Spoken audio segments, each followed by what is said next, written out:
فاتحہ۔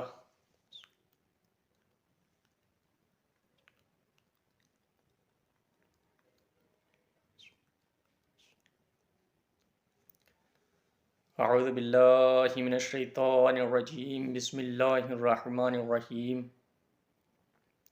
الحمد للہ علی ما انعم ولو الشکر علی ما الہم، والثناء بما قدم من عموم نعم ابتداها وسبوغ آلاء اسداها وتمام منن والاها، جمع عن الاحصاء عددها ونایا عن الجزاء امدها وتفاوت عن الادراک ابدها وندبهم لاستزادتها بالشکر لاتصالها واستحمد الى الخلائق باجزالها وسن بالندب الى امثالها واشهد ان لا اله الا الله وحده لا شريك له کلمۃ جعل الاخلاص تاویلها وزمن القلوب موصولها وانار فی الفقر معقورها، ثم الصلاة والسلام علی اشرف الانبیاء والمرسلین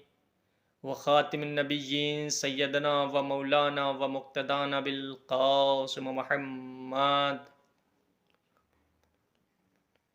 وعلى آل بیتہ الطیبین الطاہرین المعصومین المنتجبین المنتخبین ولعنۃ اللہ علی اعدائہم اجمعین۔ اما بعد فقد قالت فاطمۃ الزہراء سلام اللہ علیہا: زعیم حق لہ فیکم وعہد قدمہ الیکم وبقیۃ استخلفہا علیکم صلوات۔ بزرگان ملت، دوستداران اہل بیت، میری گفتگو کا عنوان حضرت سیدہ سلام اللہ علیہا کی نظر میں ولایت، یعنی ولایت حضرت سیدہ سلام اللہ علیہا کی نظر میں۔ اس کے لیے میں نے آپ ہی کا آفاقی مارکۃ الآراء و ملکوتی خطبہ فدق سے 3 جملات کی تلاوت کا شرف حاصل کیا۔ بظاہر جن 3 جملوں کی تلاوت کا شرف حاصل کیا بظاہر مختصر ہیں، لیکن اکثر راویان خطبہ فدق نے ان 3 جملوں کو خطبہ فدق کا جز قرار دیا ہے۔ لمحہ فکریہ ہے کہ خطبہ فدق میں بطول نے توحید کے سلسلے میں بالتفصیل گفتگو کی، یعنی جہاں بتایا کہ اللہ کی حمد کیسے کرنا چاہیے، شکر الہی کیوں بجا لانا چاہیے، کلمہ توحید کا فائدہ کیا ہے، خدا کی معرفت کیسے حاصل کی جا سکتی ہے، اتنی اہم باتیں بیان کی، لیکن کسی بھی خطبہ فدق کے راوی نے یہ نہیں بیان کیا کہ شہزادی نے جو توحید کے سلسلے میں گفتگو کی وہ خطبہ فدق کا جز ہے۔ یہاں تک کہ خود شہزادی نے توحید کے بعد جب رسالت کی گفتگو کی، اس میں یہ بیان کیا کہ میرے بابا کا وجود اس وقت بھی تھا جب یہ دنیا نہیں تھی۔ میرے بابا کو دنیا میں بھیجنے سے پہلے اللہ نے مصطفیٰ بنایا، مجتبیٰ بنایا، نام رکھا اور بہت سے فضائل بیان کیے، لیکن کسی نے یہ نہیں بیان کیا کہ شہزادی نے جو رسالت کے بارے میں گفتگو کی وہ خطبہ فدق کا جزو ہے۔ اور اگر آگے دیکھیں، خود شہزادی نے فلسفہ احکام شریعت بیان کیا، جہاں یہ بتایا کہ نماز کا فائدہ کیا ہے، روزہ کسے کہتے ہیں، حج کا فائدہ کیا ہے، صبر کیا ہے، جہاد کیا ہے، قصاص کیا ہے، لیکن کسی نے یہ نہیں بیان کیا کہ فلسفہ احکام شریعت جو بطول نے بیان کیا وہ خطبہ فدق کا جز ہے۔ یہاں تک کہ خود اپنا تعارف کرایا، اپنے بابا اور اپنے شوہر نامدار علی مرتضیٰ کا تعارف کرایا، ان کی قربانیوں کو پیش کیا، ان کی قربانیوں کا ذکر کیا، لیکن کسی نے نہیں بیان کیا کہ جس باب میں شہزادی نے اپنا تعارف کرایا وہ باب خطبہ فدق کا جز ہے نہیں، بلکہ جن 3 جملوں کی تلاوت کا شرف حاصل کیا میں نے بعنوان گفتگو، اس کو خطبہ فدق کا جز قرار دیا۔ کیوں؟ اس لیے کہ جن 3 جملوں کی تلاوت کا شرف حاصل کیا اس میں شہزادی نے ولایت کا ذکر کیا، علی مرتضیٰ کی ولایت کا تذکرہ کیا، چونکہ گفتگو کا عنوان ہے حضرت زہرا کی نظر میں ولایت، ولایت حضرت زہرا کی نظر میں۔ لہٰذا میں نے سوچا اس سے بہتر کیا ہوگا کہ شہزادی ہی کی گفتگو، شہزادی ہی کے کلام سے گفتگو کیا جائے۔ لہٰذا شہزادی نے بیان فرمایا، پہلے لوگوں کو متوجہ کیا، جو مسجد نبوی میں لوگ بیٹھے ہوئے تھے تشریف فرما تھے، سب کو اپنی طرح متوجہ کیا، ذہنوں کو بیدار کیا، ضمیروں کو جھنجھوڑا، اور فرمایا ثم التفتت الی اہل المجلس وقالت انتم عباد اللہ نصب امرہ ونہیہ وحملۃ دینہ ووحیہ وامناء اللہ علی انفسکم وبلغاہ الی الامم۔ اس کے بعد فرمایا زعیم حق اللہ فیکم وعہد قدمہ الیکم وبقیۃ استخلف علیکم۔ کیا فرمایا ثم التفتت الی اہل المجلس، جب اہل مجلس کی طرف متوجہ ہوئیں، یعنی پہلے توحید کا ذکر کیا، رسالت کا ذکر کیا، پھر خصوصاً اہل مجلس کی طرف متوجہ ہوئیں، اور فرمایا ثم التفتت الی اہل المجلس وقالت انتم عباد اللہ نصب امرہ ونہیہ، تم اللہ کے بندے ہو، تم اللہ کے بندے ہو اور امر و نہی کے طرفدار ہو، دین و وحی کے پرچمدار ہو، اور اپنے نفسوں پر اللہ کے امین ہو، اور یہ تم سمجھتے ہو کہ دین کے احکام دوسری امتوں تک تمہارے ذریعے پہنچیں گے۔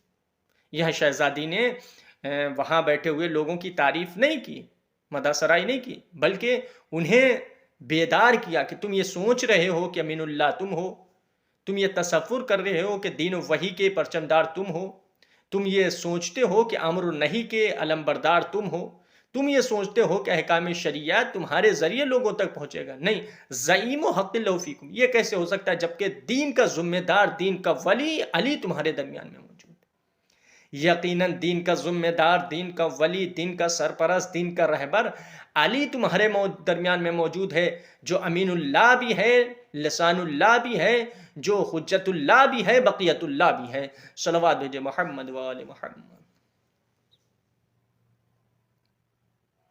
اس کے بعد شہزادی نے فرمایا زعیم حق اللہ فیکم وعہد قدمہ الیکم، غدیر یاد دلایا، وعہد قدمہ الیکم، کیا تم سے عہد نہیں لیا گیا؟ شہزادی نے لوگوں کے ذہنوں کو جھنجھوڑا، فرمایا کہ اتنی جلدی تم عہد غدیر بھول گئے؟ کیا تم وہ واقعہ بھول گئے جہاں 1.25 لاکھ حاجیوں کے میدان میں شمس الضحیٰ نے بدر الدجا کو اپنے ہاتھوں پر بلند کر کے من کنت مولا ہو فہذا علی مولا فرمایا؟ یعنی غدیر خم کے میدان میں علی مرتضیٰ کی ولایت کا اعلان کیا گیا، تم اسے بھول گئے ہو۔ وبقیۃ استخلفہا علیکم، اور وہ باقی ہیں، مرکز ولایت و امامت علی ابن ابی طالب علیہ السلام باقی ہیں، استخلفہا علیکم، جنہیں تمہارے درمیان خلیفہ بنایا گیا تھا۔ اب دیکھیں بطول علی کی، چونکہ جیسا کہ رسول خدا نے بھی مولا کائنات کے فضائل بے شمار بیان کیے، دیگر اماموں کے اتنے نہیں، کیوں؟ اس لیے کہ اگر تمہاری سمجھ میں علی آ جائیں گے تو دیگر امام بھی تمہاری سمجھ میں آ جائیں گے۔ ویسے ہی بطول نے علی کی ولایت کے سلسلے میں کا اقدام کیا، تاکہ صحیح سے اگر علی کی ولایت تمہاری سمجھ میں آ گئی تو دیگر اماموں کی بھی ولایت سمجھ میں آ جائے گی، حسن مجتبیٰ کی بھی ولایت سمجھ میں آئے گی، حسین ابن علی کی بھی ولایت، دیگر اماموں کی ولایت سمجھ، لیکن اس سے پہلے علی کو سمجھو، جس کے لیے بی بی فرما رہے استخلفہا علیہ، چونکہ بعد غدیر پیغمبر اسلام کے دنیا سے رحلت کے بعد لوگوں نے علی کو بھلا دیا تھا، لہٰذا بطول نے فرمایا کہ تم نے اتنی جلدی علی کی ولایت کو تم اتنی جلدی علی کی ولایت کو بھول گئے ہو، تم نے اتنی جلدی علی کو فراموش کر دیا، کیا تم علی کی عظمت کو نہیں جانتے کہ جہاں پیغمبر اسلام نے اپنے ہاتھوں پر بلند کر کے پہچانوایا تھا اور یہ فرمایا تھا من کنت مولا ہو فہذا علی مولا، اللہم وال من والا وعاد من عادا وانصر من نصرا واخذل من خذلا اللہم ادر الحق حیثما دار۔ یہ ساری کی ساری حدیثیں اور فضیلتیں تم فراموش کر گئے ہو۔ متعدد مقامات پر خود شہزادی نے اپنے خطبہ فدق میں علی کی ولایت کا ذکر کیا، چونکہ یہ اہم موضوع ولایت کا مختصر سے وقت میں نہیں بیان کیا جا سکتا، اشارتاً 2-4 باتیں ہی بیان کی جا سکتی، بہت ہی اہم موضوع ہے ولایت. حضرت زہرا سلام اللہ علیہا کی نظر میں بہت اہم موضوع ہے ولایت. ایک جملے کا اور بیان کیے دیتا ہوں، وقت ہو جائے گا. شہزادی نے خطبہ فتق میں جہاں باب توحید یعنی توحید کو بیان کیا، وہاں بھی اشارہ فرمایا کیا؟ وہ تمام منن والا، جہاں بطول نے فرمایا کہ اللہ نے بے شمار نعمتیں عطا کی ہیں، تم نہیں تھے نعمتیں تھی، تم نہیں ہوگے نعمتیں ہوں گی. نعمتوں کا ایسا تسلسل جو کبھی ختم نہیں ہونے والا. وہاں فرمایا کچھ نعمتیں اللہ نے بطور احسان عطا کی ہیں. اب وہ کون سی نعمتیں ہیں جو مکمل ہیں اور بطور احسان پیش کی گئی؟ ان میں ایک نعمت خود پیغمبر اسلام کی رسالت، جیسا کہ ارشاد ہوتا ہے قرآن مجید میں کہ لقد من اللہ علی المؤمنین اذ بعث فیہم رسولا. اللہ نے مومنین پر احسان کیا کہ انہی میں سے ایک رسول بھیجا. یعنی پیغمبر اسلام کی رسالت کو اللہ بطور احسان پیش کر رہا ہے. آپ ذرا سوچیں، جو پیغمبر اتنا عظیم ہو کہ اس کی رسالت کو اللہ مومنین کے درمیان بطور احسان پیش کر رہا ہو، وہی اللہ اسی رسول سے کہتا ہے یا ایھا الرسول بلغ ما انزل الیک من ربک وَإِن لَّمْ تَفْعَلْ فَمَا بَلَّغْتَ رِسَالَتَهُ وَاللَّهُ يَعْصِمُكَ مِنَ النَّاسِ. یعنی جس رسول کی رسالت کو بطور احسان مومنین پر پیش کیا جاتا ہو، اسی رسول سے اللہ کہہ رہا کہ اگر علی کی ولایت کا اعلان نہ کیا تم نے گویا رسالت کا کوئی کام ہی انجام نہ دیا. یہاں وہ تمام منن والا علماء بیان فرماتے ہیں یہ اشارہ غدیر کی طرف ہے، چونکہ قرآن میں ارشاد ہوتا اللہ فرماتا ہے الیوم اکملت لکم دینکم واتممت علیکم نعمتی. اللہ کہتا آج ہم نے نعمتوں کو تمام کر دیا. اس سے پہلے نعمتیں تمام نہیں. کب نعمتیں تمام ہوئی؟ جب میدان غدیر میں پیغمبر اسلام نے بحکم الہی علی کو مولا بنایا، علی کی ولایت کا اعلان کیا، تب دین کامل ہوا، تب نعمتیں تمام ہوئی. گویا یہ جملہ بیان فرما کر وہ تمام منن والا بطول بتانا چاہتی ہیں کہ ولایت علی اتنی اہم ہے کہ علی کی ولایت کے بغیر نہ ہدایت مکمل ہوتی ہے نہ رسالت مکمل ہوتی ہے. صلوات بھیجے محمد و آل محمد. اتنی اہم ہے علی کی ولایت. نہ دین مکمل ہوتا ہے نہ ہدایت مکمل ہوتی ہے، چونکہ نعمتوں کا سرچشمہ و منبع ولایت علی بن ابی طالب ہے.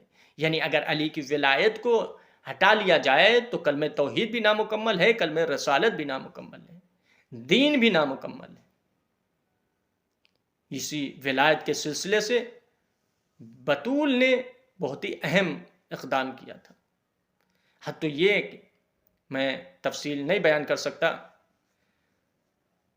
کہ شہزادی کی عظمت یہ ہے کہ چونکہ دو معصوموں سے، دو اماموں سے یہ حدیث ہے کہ ہم مخلوقات پر اللہ کی طرف سے حجت ہیں.